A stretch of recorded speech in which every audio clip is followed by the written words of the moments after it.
Jika anda terima mesej minta OTP dengan TAC, jangan bagi. Ini pun benda basic OTP dan TAC ni hak milik you. Ingat, macam tadi Rahmat cakap, password tu you punya, jangan bagi orang. You bagi orang, dia jadi Microsoft Word. Kita cerita pasal statistik sikit Lelaki dengan perempuan, siapa paling ramai kena scam? Kena scam. Perempuan memang senang kena kencing. Sebelah sini lah, tak pula di situ. Guys, you all ingat kalau yang kawan cakap pinjam 100 minggu depan nak bayar, aku tengah on the way tapi tak sampai, itu bukan scam, itu kencing yang dia. Kena bezakan kencing dan scam tak sama. Okay, yes, wanita ni bukan sebab dia berumur tak, dia bagus. Wanita dia jenis bertanggungjawab. Bila dapat kau pada pen ni, dia ada hutang, cepat-cepat dia nak clearkan. Kan? Bila ada sesuatu lagi, cepat-cepat nak clearkan. Pada dia, itu satu tanggungjawab untuk disettlekan. Betul tu? Bukan sebab dia berumur tak, dia okey. Tapi lelaki ego, dia tak pernah nak kalah. Dulu statistik wanita paling ramai kena scam.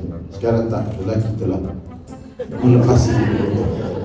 Pelik guys, menyamar pen. Okey, dalam statistik yang paling ramai kena scam, lelaki lah. Negeri yang paling banyak menjadi mangsa scam, KL, Selangor, of course semua boleh agak lah kan, Johor, Pening, Sarawak. Guys, Sarawak dia punya nombor dia dalam 5, 6, 7 punya nombor ranking tapi dia punya kerugian dia lebih, menunjukkan orang Sarawak semua kaya. Sarawak banyak duit kan? Ada orang Sarawak semua banyak duit, betul, banyak duit. Antara banyak yang dilaporkan adalah kes beli online. Ni top number 1. Tahu tak beli online? You all kan sekarang zaman semua beli online kan? Semua tua, muda, miskin, kaya semua beli online. Bawah beli online, antara yang top loan scam. Sebab apa? Rakyat Malaysia hidup susah. Ini kita tahu semua orang hidup susah dan dia orang tak ada pilihan lain. Dia orang nak pinjam duit, pinjam BSP tak lepas. So dia cari orang yang menyamar bank atau menyamar BSP.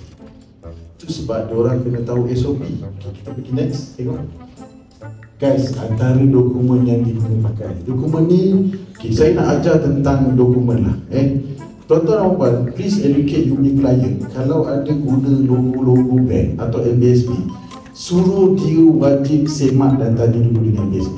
Sebab dokumen sekarang boleh buat. Guys, ada banyak dokumen yang sangat tidak boleh dipercayai walaupun ada pijaran. Jadi saya pergi pada dokumen untuk you nampak contoh-contoh dokumen yang diguna oleh scammer. Tengok dia menyamar bank, dia menawarkan pinjaman. Masalah rakyat Malaysia, dia tak tahu SOP nak buat loan macam mana. Dalam kes dia kena tipu ni, dah jelas kita mengatakan bahawa bila you pinjam duit, adakah you kena bayar fees? No, maksud saya sebelum dapat duit you kena bayar fees dulu. Ada tak kena macam tu? Of course, itu standard SOP. Mana ada orang nak pinjam duit kena bayar fees dulu? Ada satu kes tu, dia nak pinjam RM5,000 je, dia bayar fees dah RM6,000. Saya tanya dia, you dah bayar fees RM6,000, you nak pinjam berapa? RM5,000 je. Tuan saya nak bilang, ya aku tahu, dah RM6,000 kau bayar. Maknanya kau dah ada duit, buat apa kau nak pinjam? Betul tak? Oh tak, yang ni saya pinjam kawan saya. Dan kau pinjam je dah RM5,000 kat kawan kau. Ni orang kita dia tak tahu. Ini basic dia, basic SOP prosedur. You pinjam duit dengan mana-mana bank ataupun institusi kewangan, tak perlu bayar. Kalau bayar pun tolak je lah pada duit pinjaman tu, betul tak? Benda tu benda basic, tapi ramai rakyat Malaysia tak tahu. Dan yang lebih menyedihkan adalah dia tahu, tapi sebab dia terdesak, dia dah tak ada pilihan lain, try je lah. Ada pula tu duit dia bayar fees tu, akhirnya dia kena scam.